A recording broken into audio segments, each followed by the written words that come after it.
사무엘상 2장을 읽으시면서 어떤 기분이 듭니까? 기분이 약간 들어야 됩니다. 자, 오늘 말씀의 제목은 하나님의 주권 신앙입니다. 장로교와 감리교를 그 특징이 있는데 한번 비교해 보겠습니다. 장로교의 창시자는 이제 존 칼빈이라고 하죠. 감리교는 요한 웨슬레입니다. 장로교에서 주장하는 주요 그 교리는 무엇일까요? 우리 장로교인데 주요 교리 하나님의 주권입니다. 주권론입니다. 잘 몰라요. 뭐다 이렇게 딱 이렇게 대답하기가 어렵습니다. 그러나 우리 충실의 성도들은 장로교의 신앙의 핵심 내용이 뭐냐 할 때 하나님의 주권 신앙이다. 주권론이에요. 예정론을 얘기하는 분도 있는데 예정론은 아니거든요. 그 주권 속에 예정이 포함된 겁니다. 자, 감리교에서 강조하는 것은 자유의지론입니다. 자유의지론. 좀 다르죠. 약간 자유주의적인 그런 모습들이 보이죠. 자, 하나님의 주권론을 알려면 예정론을 알아야 하죠. 예정론이란 이제 하나님께서 구원받을 자를 선택해 놓으셨다. 창세전에 그리스도 안에서 선택했다. 에베소 1장 3절에 보면 나오지요. 이게 이제 예정론입니다. 예정을 이제 주권이 다 포함하고 있다라 그랬죠. 주 400년경의 신학자인 어거스틴은 예정론에 대해서 하나님의 의지적인 선택에 의해 구원받을 자와 구원받지 못할 자가 정해졌다라고 주장을 하고 이 교리가 16세기 종교 개혁자들에 의해서 계승이 됩니다. 그 대표적인 사람이 이제 칼빈이다라고 생각하시면 됩니다. 그래서 칼빈의 5대 교리가 있어요. 이 5대 교리를 알아야 감리교의 또 5대 교리가 여기 칼빈의 5대, 장로교 5대 교리라고 보시면 됩니다. 이 장로교 5대 교리는 칼빈의 5대 교리와 같은데 여기에 이제 그 비교해서 감리교의 5대 교리가 있거든요.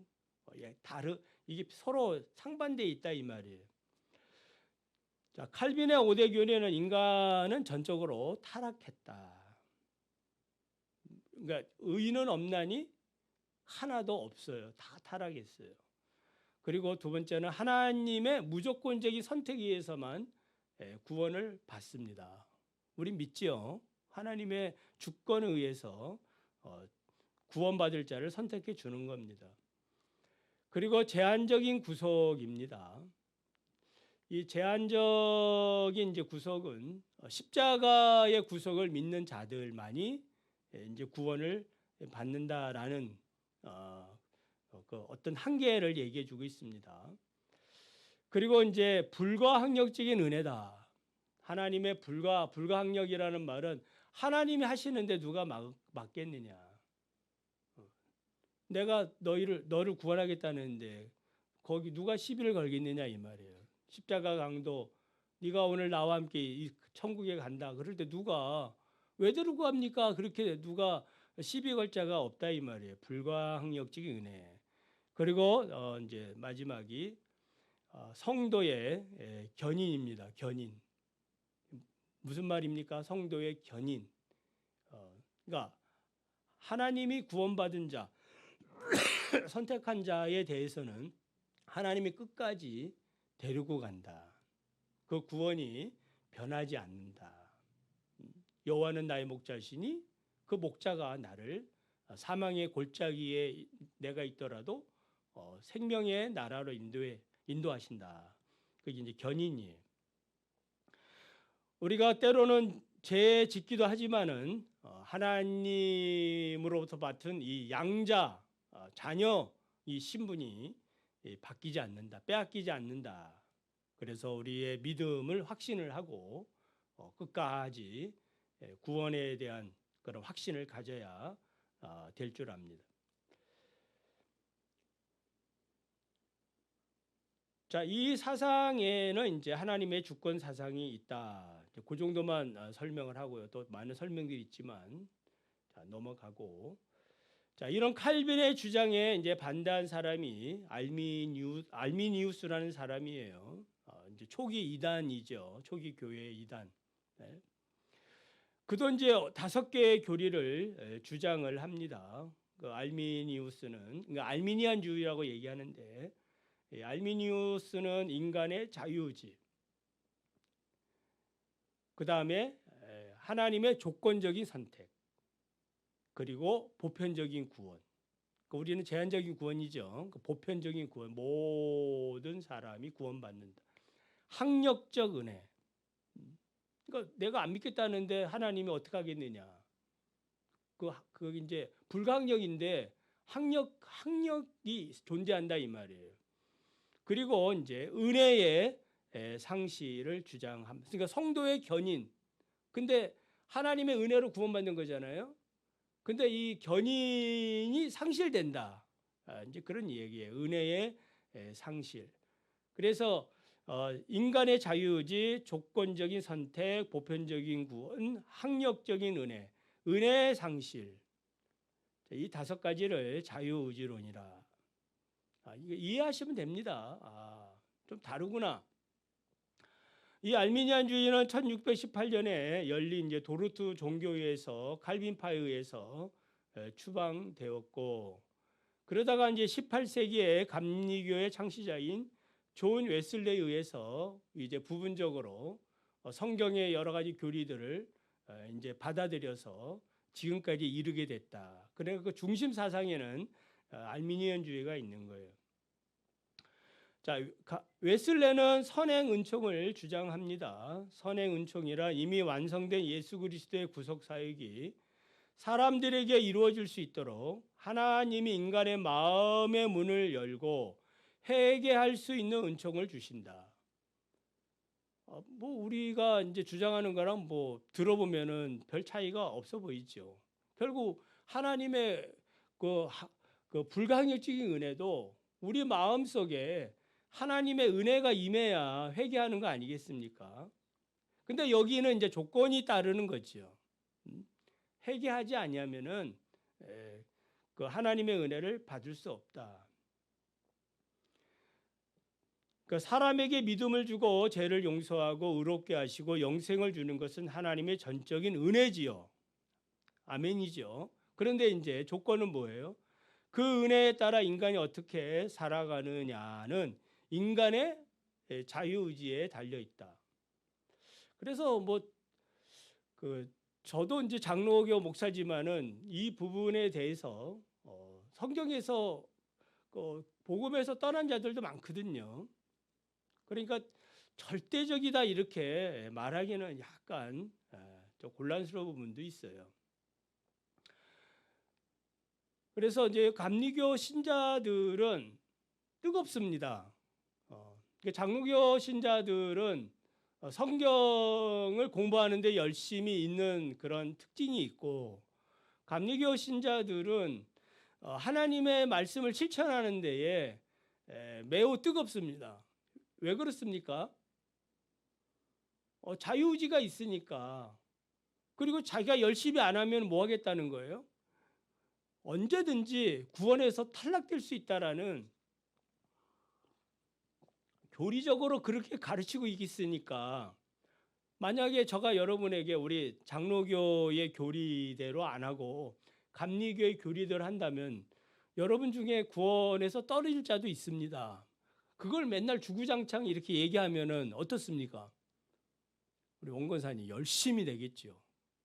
왜냐하면은 구원에서 떨어질 수도 있잖아.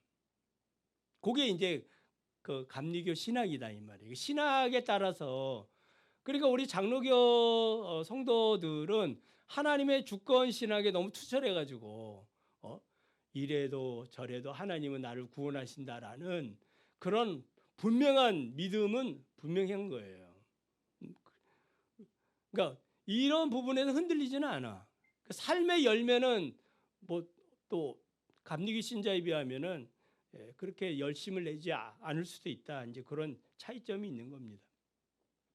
자, 어떻든 이런 차이점이 있구나. 요 중요한 부분은 그런 차이점이 있음을 이해하시면 되겠습니다. 자, 에베소서 2장 1절 9절은 우리 이제 장로교 그 교리의 입장에서 보면은 분명하죠. 죄와 허물로 죽었던 너희를 살렸다. 그러니까 죄와 허물로 완전히 죽었던 자들이죠. 0.00001%도 남지 않는, 영적으로 완전히 죽었고 본질상 진노의 자녀였어요. 그런데 긍휼이 풍성하신 하나님의 사랑이, 그 큰 사랑이 나타나 가지고 우리를 그리스도 안에서 함께 살리셨다. 아멘. 이게 이제 우리가 믿는 신앙인 거예요. 그래서 살리심을 받았기 때문에 우리는 이제 그리스도 안에서 이제 살아가는 그 믿음의 삶의 여정을 이제 걸어가게 되는 것이 우리의 신앙 생활이라는 것을 말씀드릴 수 있습니다. 자, 하나님의 주권을 강조하는 그 성경의 뭐 구절들이 많은데 특징적인 거 세 가지만 말씀을 드리면, 역대상 29장 11절을 보면은 다윗이 이렇게 기도하죠. 여호와의 위대하심과 권능과 영광과 승리와 위엄이 다 주께 속하였사오니 천지에 있는 것이 다 주의 것이로소이다. 여호와여 주권도 주께 속하였사오니 주는 높으사 만물의 머리이심이니이다. 그러니까 모든 것들은 다 여호와의 주권에 속해 있다. 물 좀 다시 더 주세요. 자, 로마서 9장 13절을 보면 기록된 바 내가 야곱은 사랑하고 에서는 미워하였다 함과 같으니라. 그러니까 하나님의 주권을 따라 야곱에게, 저가 볼 때는 뭐 누가 봐도 에서가 더 나은 사람 아닙니까? 그런데 하나님의 주권에 따라서 내가 에서 미워하고 야곱 사랑하겠다고 하는데 누가 뭐라 하겠느냐? 그 하나님의 주권 사상이 나와요. 로마서 9장 20절 21절에는 토기장이 비유가 나오죠. 아니, 토기장이가 진흙 한 덩어리로 하나는 귀하게 쓸그릇 만들고 자기 마음대로 하나는 천이 쓸그릇을 만드는데 무슨 뭐 이야기를 하느냐 하며 하나님의 주권 신앙을 고백하는 내용들이 나옵니다. 자, 그러므로 우리의 신앙은 하나님의 주권 신앙으로 살아야 될 줄 믿습니다. 그래서 한나의 기도가 바로 이제 하나님의 주권이 어떤 내용인가를 또 잘 말해주고 있습니다. 자, 본문은 이제 사무엘상 2장은 이제 한나가 아들 사무엘을 봉헌하면서 드리는 감사기도죠. 그 한나가 어떻게 아들을 드리게 됐는가? 그 내용은 여러분 잘 아시죠? 간단하게 말씀을 드리면 엘가나와 결혼했는데 아들이 없고, 엘가나는 가문을 위해서 브린나를 둘째 부인으로 삼았는데 브린나는 이제 아들을 낳고 그 아들을 낳은 브린나로부터 이제 그때부터 이제 집중적으로 이제 고난을 당하게 됐다 이 말입니다. 한나의 괴로움이 시작이 된 거죠. 자, 이때부터 한나는 자기의 인생의 문제를 해결하려고 무엇을 해요? 기도하기 시작하죠. 그래서 인생의 하자가 복이 되는 겁니다. 엘리 제사장은 이제 한나의 기도를 보면서 술 취한 자로 오해할 정도로 한나의 기도는 간절했고 깊이가 있었습니다. 그때 이제 한나가 엘리에게 했던 말, 유명한 말이 있죠. 나는 이제 포도주에 독주에 취한 것이 아니라 내 마음을 여호와께 통한 것뿐입니다. 그러니까 여호와께 통했다. 하나님만이 자기의 인생의 모든 문제를 하실 수 있다라는 그런 온전한 고백 아니겠어요? 그러니까 다른 방법이 없는 거예요. 그래서 기도가 무엇이고 기도를 어떻게 해야 되는지 잘 말해주고 있습니다. 자, 그래서 하나님 앞에 기도해서 얻은 아들이 이제 사무엘이고, 기도해서 얻은 것들은 좀 늦더라도 그것은 금보다 은보다 더 가치가 있다. 누가 주신 거예요? 하나님이 주신 거기 때문에 좀 인내하며 또 우리가 기다려야 될 줄 믿습니다. 내 생각대로 막 재촉해가지고 무언가 구해서 얻을 수도 있죠. 근데 그것보다 이왕이면 누가 주시는 것, 하나님께서 하나님의 때에 주시는 것, 그것이 진짜 백이다 이 말이에요. 진짜 백이. 그것이 가치 있게 되는 거예요. 기도로 나온 이 사무엘, 이제 사사 시대를 마감하고 왕정 시대로 이어가는 그러한 중요한 역할을 감당하게 되죠. 자, 한나는 하나님께서 원한 대로 어린 사무엘이 젖을 떼자 이제 하나님께 봉헌을 하고, 그 은혜가 너무나 얼마나 감사한지, 보통 양 10마리 뭐 크게 드려봐야 그렇게 드리는데 소 3마리를 하나님 앞에 감사의 예물로 드리는, 그러니까 그 은혜를 아는 겁니다. 하나님이 자기의 기도를 어떻게 응답해 주셨는가. 그래서 때로는 하나님이 이렇게 기다리게 하시고 또 고난도 주셔서 하나님이 주시는 그 가치를 하나님도 인정받고 싶은 거죠. 그냥 주면은 뭐 그런가 보다 할 텐데, 고난 가운데에 큰 어려움 가운데 하나님께서 응답해 주신 것은 그만큼 또 오래가고 영광을 돌리게 되는 것입니다. 자, 한나의 기도는 한마디로 하나님의 주권을 높여드리는 찬양입니다. 1절에 한나가 기도하여 이르되 내 마음이 여호와로 말미암아 즐거워하여 내 뿔이 여호와로 말미암아 높아졌습니다. 내 입이 내 원수를 향하여 크게 열렸으니 이는 내가 주의 구원으로 말미암아 기뻐합니다. 이 뿔이란 면류관과 같은 영광의 표입니다. 하나님의 주권의 능력이 한나에게 임하니까, 그 뿔은 이제 광선이라는 의미도 있는데, 이 광선이 사방으로 영광의 이 빛이 퍼져 나갔다 이 말이에요. 전에는 어두웠는데 일어나 빛을 발하라, 빛을 발하는 그런 존귀한 사람이 된 것입니다. 이렇게 자신이 복을 받은 것은 다 누구로 말미암아? 여호와로 말미암아 되어진 것입니다. 그래서 여호와로 말미암아 자신이 높아졌고 주의 구원을 기뻐한다라고 지금 찬양하는 것입니다. 그리고 내 입이 내 원수를 향하여 크게 열렸다라고 고백을 하지요. 크다라는 말은 아합이라는 말인데 넓다, 광대해졌다 이 말이에요. 이 말은 이제 이삭이 그랄 땅에서 이제 우물을 자꾸 빼앗기죠. 그 세 번째 이제 우물을 팠을 때는 더 이상 빼앗기지 않았는데 그 세 번째 우물의 이름이 르호봇이에요. 르호봇. 이 말이 이제 금방 넓다라는 말과 같은 말이에요. 그러니까 하나님께서 복을 주시니까 넓어지는 거예요. 광대해지는 것입니다. 내 입을 크게 열라, 채우시리라. 채움의 그런 2024년이 되시기를 바랍니다.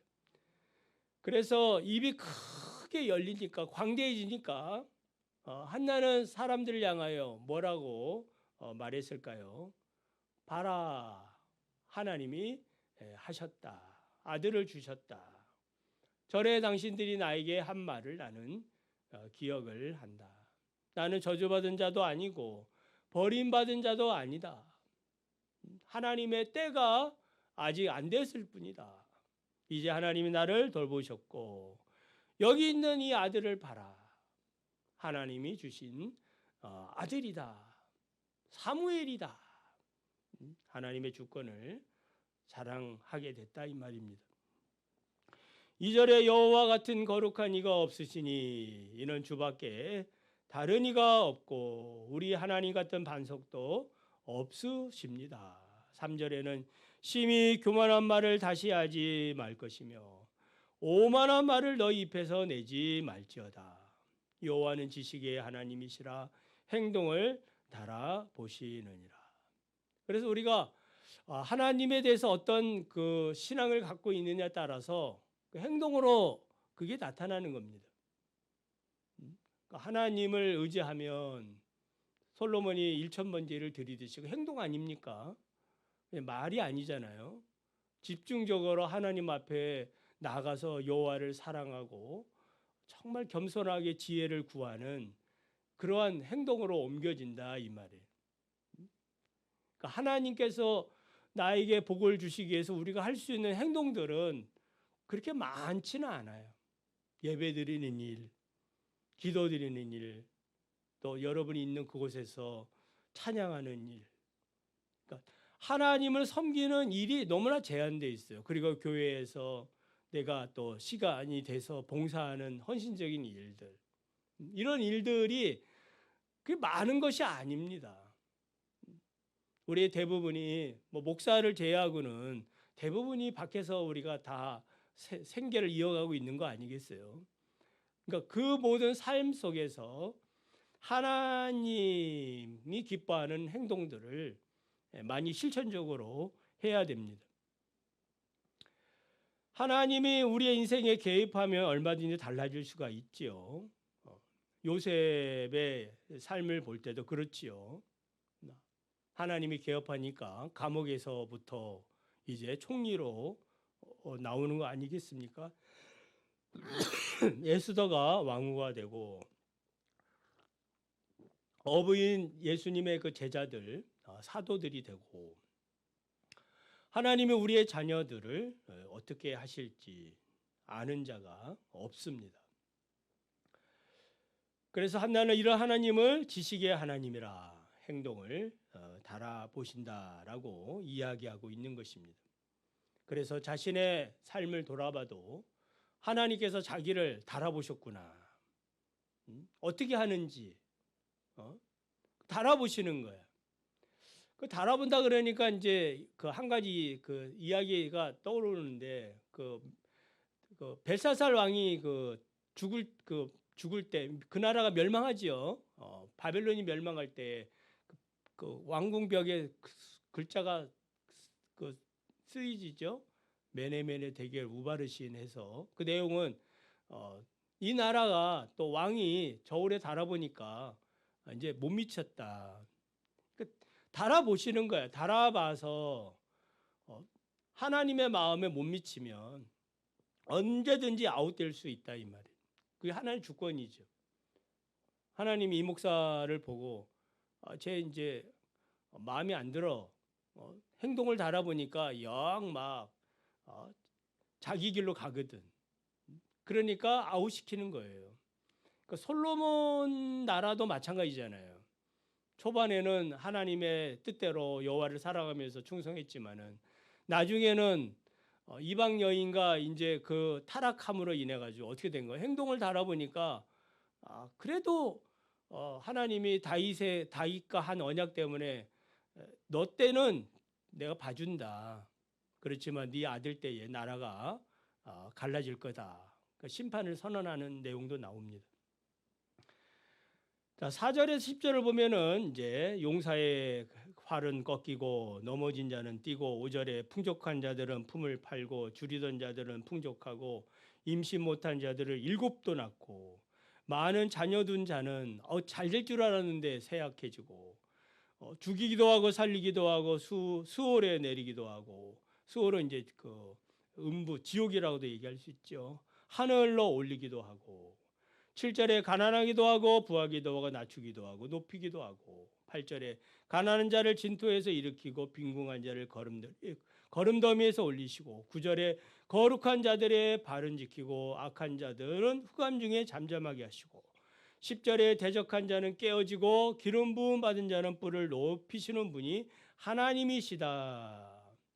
이 다 그 행동과 관련된 것들이죠. 그래서 하나님이 어떻게 하시는가? 저들이 삶의 어떤 행동들을 보면서 하나님께서 높이기도 하시고 낮추기도 하시고 죽이기도 하시고 살리기도 하시고 그렇게 하나님의 주권을 따라 살아간다 이 말씀입니다. 그러므로 하나님의 주권을 찬양하며 사시기를 바랍니다. 하나님, 나는 죄인입니다. 부족합니다. 하나님, 주님의 영광을 위하여 살 수 있도록 하나님 저에게 복을 내려 주옵소서. 하나님 보실 때에 그래 정말 이제 때가 됐는가 보다. 그럼 하나님이 어떻게 하는 거예요? 높은 데로 옮겨 주신다 이 말이에요. 믿습니까? 자, 이제 말씀을 정리하면 마가복음 1장을 보면 이제 나병 환자 이야기가 나오는데 예수님께 와서 꿇어 엎드려 간구하죠. 뭐라고 얘기합니까? 원하시면 저를 깨끗하게 하실 수 있습니다. 원하시면 뭐 한다는 거예요?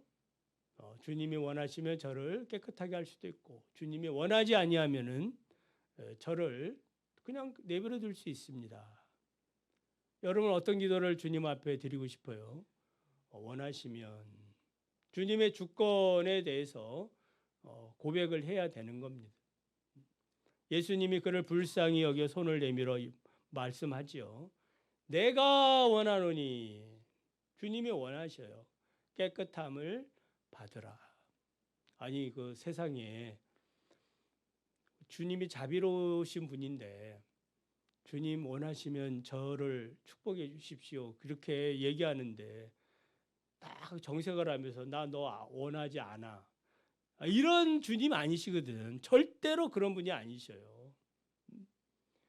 그 수로보니게 여인 그 귀신 들린 딸 예수님 뭐라 그래요? 다 알아보잖아요 그 행동을. 이방인에게 줄 떡이 없다. 그러니까 뭐라 그래요? 아니 개들도 주인의 떡 그 상에서 떨어지는 부스러기 먹습니다. 합격한 거예요. 네 딸이 나았다. 주님께서 우리 행동을 달아보시는 거. 하나님의 주권을 의지해야 됩니다. 주권 신앙은 창조 신앙이고 여러분이 어떤 문제가 있든지 한나처럼 하나님을 향한 이런 주권 신앙을 가지고 올 한 해도 사시기를 간절히 원합니다.